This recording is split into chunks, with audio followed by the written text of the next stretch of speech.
Hello po mga anang, mga anong. Narito po ako sa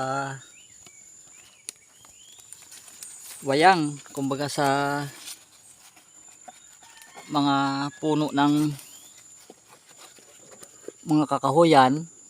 Dito ko po nilagay yung IMO natin na yung kanin na pinatubuan natin ng molds. Ito po yun. Ayan.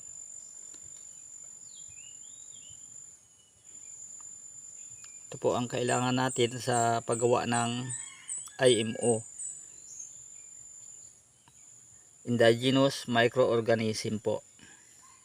Gamit po natin ang kanin na bahaw, kumbaga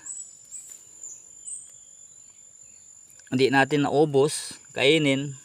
Ito nilagay ko sa Tupperware, tapos iniwan ko dito, dinala ko dito sa mga kakahuyan. Nantay na tumubo yung molds, kaya dito ko rin ito gagawin. Gamit po natin ay ang molasses. May timbangan po tayo dito, lalagay natin sa timbangan. Ayan, bali 200 grams, pero ang kanin may 100 grams lang to. Kaya itong molasses natin, equal po natin to, bali 1 kilo at may tawag dito 1,100 grams.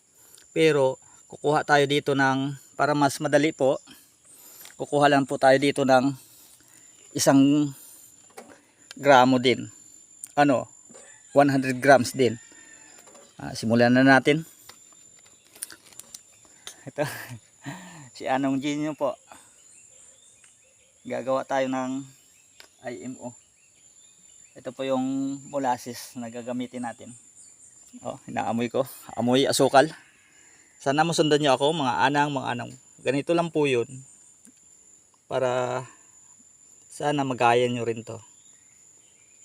Buhos lang natin dito sa gilid ng Tupperware natin.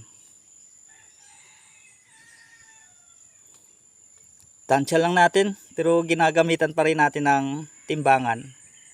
Makakuha lang tayo ng 100 grams. Equal po sa kanin na pinatubuan natin ng molds.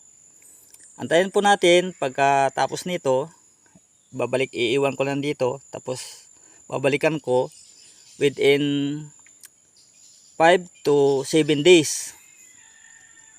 Ma-ferment na po natin ang molds mula sa kanin, tapos ang molasses mag-collaborate o mag-evolve, ang tawag dito, maghalo na sila hanggat lumabas ang katas. Yun ang pag-ferment po natin. Sana masubaybayan nyo ito mga anang, mga anong. Ito ko to ginagawa. Yun, bali turo pa, kulang pa. Pwede namang di rin kumulang, basta sumobra lang. Importante ay makain ang molds natin. Yan.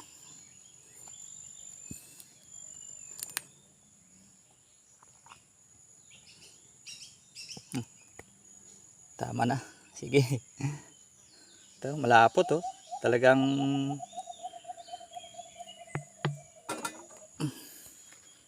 ayan. Tama na. Tatakpan natin.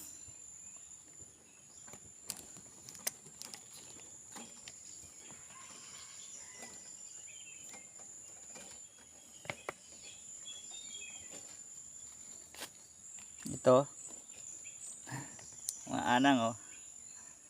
Kusa siyang hahalo to pag maano na yung kanin.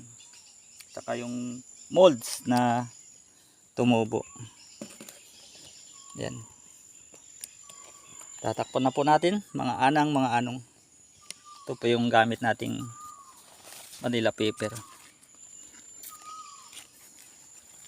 Yung iba nilalagyan ng date harvest, date fermentation.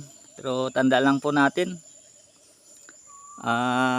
March 30, 2026. Di bubuksan natin kung maganda ng tubo mga April 5, 7 hanggang April 9, ganun, para umabot po ng 1 week. O sige na.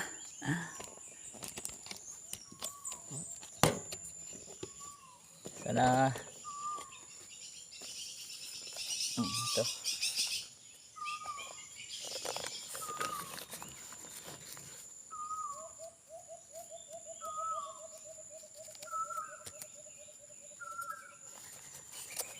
Tatakpan natin ng para hindi pasukin ng langgam o anumang insekto na presente dito sa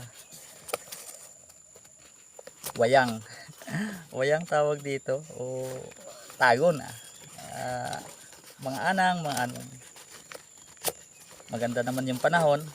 Hindi na ano dito, yung umuulan. Kaya dito ko ginagawa to. Pag muulan po kasi nababasa siyempre yung materials natin. Kaya pag maganda naman yung panahon dito, kumbaga may araw na,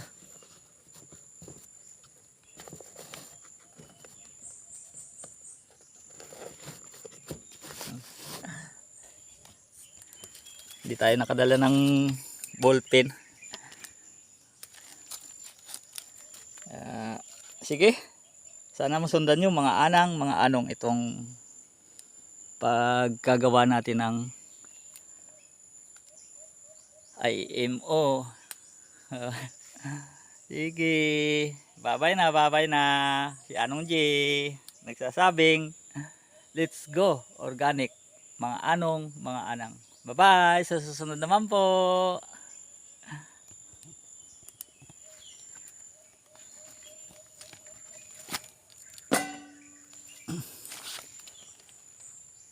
May magamit pa tayong IMO sa fruit juice naman o plant juice. Sige po, bye bye.